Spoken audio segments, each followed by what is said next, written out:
सभी जम्मू वासियों को नमस्कार।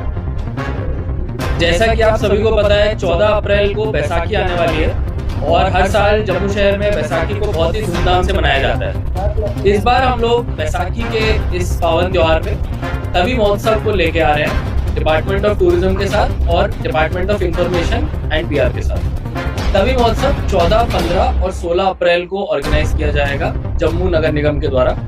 इसमें तवी रिवर फ्रंट के साथ जो हमारा एरिया है उस पूरे एरिया में हमारे जो बोटिंग है उस बोटिंग को तीनों दिन लोगों के लिए मुहैया कराया जाएगा। साथ साथ हमारे क्योंकि बैसाखी पे एक पुरानी परंपरा रही है कि दंगल ऑर्गेनाइज किया जाता है, तो हम एक विशाल दंगल का भी आयोजन करेंगे। इसके साथ साथ तवी आरती, डोगरी कुजीन और हैंडलूम हैंडीक्राफ्ट के आइटम्स के फूड स्टॉल्स, बच्चों के लिए भी बहुत कुछ रहेगा, लेजर शो और अलग अलग चीजें यहाँ पे हम ऑर्गेनाइज करेंगे। तवी महोत्सव एक अलग अलग कल्चरल और धार्मिक प्रथाओं का सेलिब्रेशन है। इसमें मैं पूरे जम्मू वासियों से रिक्वेस्ट करता हूँ कि आप भारी तादाद में आए, अपने फैमिलीज के साथ आए। 14, 15 और 16 तीनों दिनों के लिए हमारा तवी रिवर फ्रंट का लेफ्ट बैंक पूरी तरह आप लोगों के लिए खुला है। यहाँ पे हम लोग अपने डोगरी कल्चर को भी सेलिब्रेट करेंगे और साथ साथ सूर्यपुत्री तवी को कैसे साफ और स्वच्छ रखा जाए इसके ऊपर भी हम लोग काम करेंगे। धन्यवाद। सर, पर्टिकुलर सिर्फ एक ही पॉइंट रखा गया है। पहले तो जब ये फेस्टिवल मनाया जाता था मुबारक मंडी, जगन्नाथ बाजार, जहाँ पॉइंट वहाँ पर रखे जाते थे, और पर्टिकुलर सिर्फ यही पॉइंट रखा गया है? नहीं, ऐसा नहीं है। जितने भी पुराने पॉइंट्स हैं उन पे भी डिपार्टमेंट ऑफ टूरिज्म ऑर्गेनाइज अपना करा रहा है। नगर निगम जो है विशेष तौर पे वो अपने left bank Tawi river front पे इसको ऑर्गेनाइज कर रहा है। आप लोगों ने देखा होगा जनवरी फरवरी के महीने में जब हमने बोटिंग पहली बार शुरू की थी तो वो बहुत ही सक्सेसफुल रही थी और हजारों लोगों ने उसका आनंद लिया था।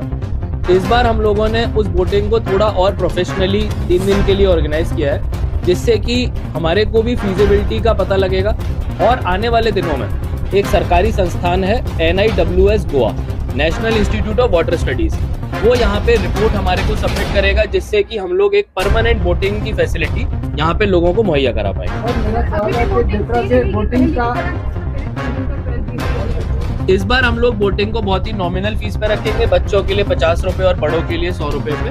और इसके साथ साथ वहाँ पे जितनी भी ओवरऑल कार्यक्रम रहेंगे उसमें कोई एंट्री फीस नहीं रहेगी। आप आइए अपने बच्चों के साथ, फूड कोर्ट, एरियाज, दंगल और लेजर शो, तवी आरती, इन सब में आप आइए बिना किसी एंट्री फीस के। बोटिंग में क्योंकि हमने प्राइवेट एजेंसीज को एंगेज किया है तो उसमें जितना उनका एक नॉमिनल फीस रहता है उतना ही वो लोग लेंगे।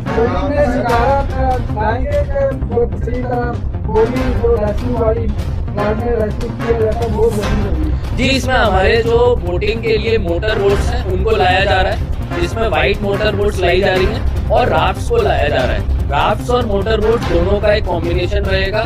शिकारा लाया जाता है कि नहीं लाया जाता है इसके ऊपर आगे काम किया जाएगा, क्योंकि जब ये बोटिंग ऑपरेशन में NIWS गोवा की परमानेंट रिपोर्ट आ जाएगी हमारे को कि कितने स्पोर्ट्स एक्टिविटीज और वाटर की एक्टिविटीज को यहाँ पे कराया जा सकता है, तब हम एक परमानेंट इंफ्रास्ट्रक्चर सेटअप करेंगे जो आने वाले 2 से 3 महीने में पूरा होगा। सर, बड़ा प्यारा नाम है सिस्टम महोत्सव, लेकिन म्यूनसिपैलिटी प्रयास कर रही है, जेल से प्रयास कर रहा है, आम पब्लिक जो ऊपर से कभी प्रॉफिट तो करते हैं, अभी तक कभी हैवी क्वालिटी देखने को नहीं मिली। कैमरे जगह जगह इंस्टॉल है, क्यों नहीं तभी के आगे पीछे कैमरे लगाए जाए, 2-3 जुर्माने हो।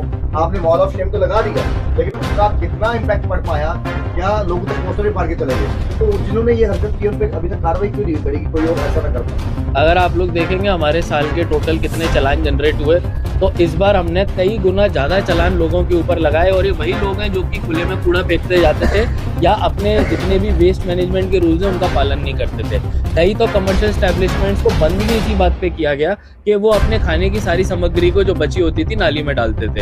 अब हमारे यहाँ पे 40 से ज्यादा ऐसे एस्टेब्लिशमेंट हैं जो अपने प्रेमाइसेस के अंदर ही कंपोस्ट बनाते हैं। और मैं आपको भी बताना चाहूँगा कि हमारे जितने भी प्रमुख मंदिर हैं, चाहे वो बावे मंदिर है और हमारे रघुनाथ मंदिर है, इन सबका जितना भी पूजा का जो हमारा सामग्री होता है, इस सबको अब हम नरवाल में ले जाते हैं और कंपोस्ट बनाते हैं। तो कहीं ना कहीं एक प्रोसेस है। हम लोग भी चाहते हैं कि तवी नदी के किनारे जो लोग अपनी धार्मिक आस्था के अंदर ही करते हैं, लेकिन जो पूजा की सामग्री नदी में डालते हैं, कहीं ना कहीं वो नदी को और परेशान और चोक करती है। तो इसमें हम कोई पहले भी कार्य कर चुके हैं। और ये जो तवी महोत्सव है, इसमें क्योंकि पूरा जम्मू शहर मिलके भाग लेने वाला है, तो कहीं ना कहीं इसके लिए बहुत ही भारी तादाद में हम लोग अवेयरनेस भी करने वाले हैं और लोगों को जागरूक करने वाले हैं। स्वच्छता एम्बेसडर्स जो कि हमारे समाज के ही लोग हैं, 50 से ज़्यादा स्वच्छता एम्बेसडर्स वहाँ पे आएंगे और कैसे तवी में कोई भी सामग्री ना फेंकी जाए इसके ऊपर लोगों से बात करेंगे और उनको अवेयर भी करेंगे। सर, रिवर फ्रंट के प्रोफेशन बता दीजिए और हमारा है क्या आपको रहने वाला प्लान है, क्या ये लेफ्ट है ये क्या हो जाएगा उसकी एक्टिविटीज अमरनाथ यात्रा? जी बिल्कुल, हमारा जो लेफ्ट बैंक का पैकेज 1 था वो पूरी तरह दिसंबर में कंप्लीट हो गया था, जिसमें कि जो आप अभी तक काम देख रहे हैं वो पूरा हो गया था।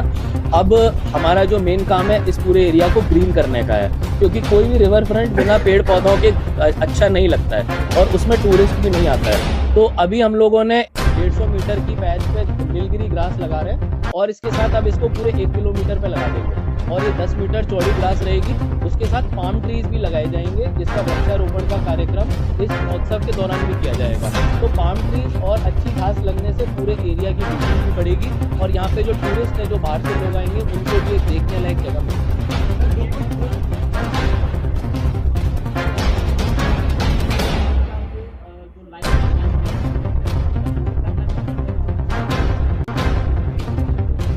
SDRF की टीम स्टैंड बाई पे रहेगी, प्राइवेट एजेंसी जो बोट चलाएंगे, हर बोट में एक लाइफ रेस्क्यूअर भी साथ में रहेगा। सारे के सारे लोग, किसी को भी बिना लाइफ जैकेट के नहीं जाने दिया जाएगा।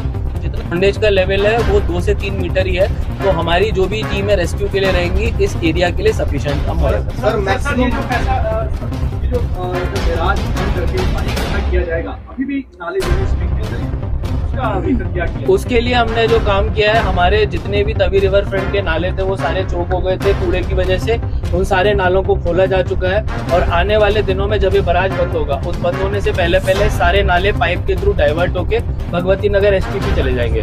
और इसके पहले वाले जो 11 नाले हैं, उन 11 नालों में जो हमारे नदी के किनारे वेल्स हैं, उनमें सारे नालों का आउटलेट वेल में डाल के हमारे सेसपूल टैंकर, JCBs और ट्रक एंड टिपर उन पूरे नालों का आउटलेट अपना वेस्ट का कलेक्ट करके लेके जा रहा है। पिछली बार बोटिंग खुली थी तो उस समय आपने देखा था जैसे वाटर स्टैग्नेंट हो जाता है, स्टैग्नेंट वाटर की वजह से काफी ज्यादा स्मेल वहाँ से आ रही थी, इसकी वजह से भी लोगों को काफी नहीं, हम लोग पूरी तरह कभी भी पानी को स्टैग्नेंट नहीं रखते हैं और बराज भी स्टैटिक नहीं रहता है, तो कहीं ना कहीं पानी का मूवमेंट रहता है और तीनों दिन आप देखेंगे हम लोग अच्छा पानी मुहैया कराएंगे लोगों को और साथ साथ इसमें शाम के समय लेजर शो भी होगा, जिससे कि पानी की जो क्लीनलीनेस है वो भी आप लोगों को क्लियरली दिखेगा। लास्ट टाइम जब बोटिंग हुई थी, बोटिंग के दौरान बंद हुई थी, तो कोई भी इंफॉर्मेशन मीडिया के थ्रू नहीं दी गई थी कि अब जो बोटिंग है यहाँ पे बंद हुई है, तो काफी लोग वहाँ पे आके जो निराश हो रहे थे मैं उनको यही कहूँगा कि हमारे मीडिया के जो भाई और बहन हैं, आज हम उनके माध्यम से आपको पूरी जानकारी देंगे ताकि आप निराश ना हो और अपने परिवारजनों के साथ बहुत अच्छे से बैसाखी मनाइए।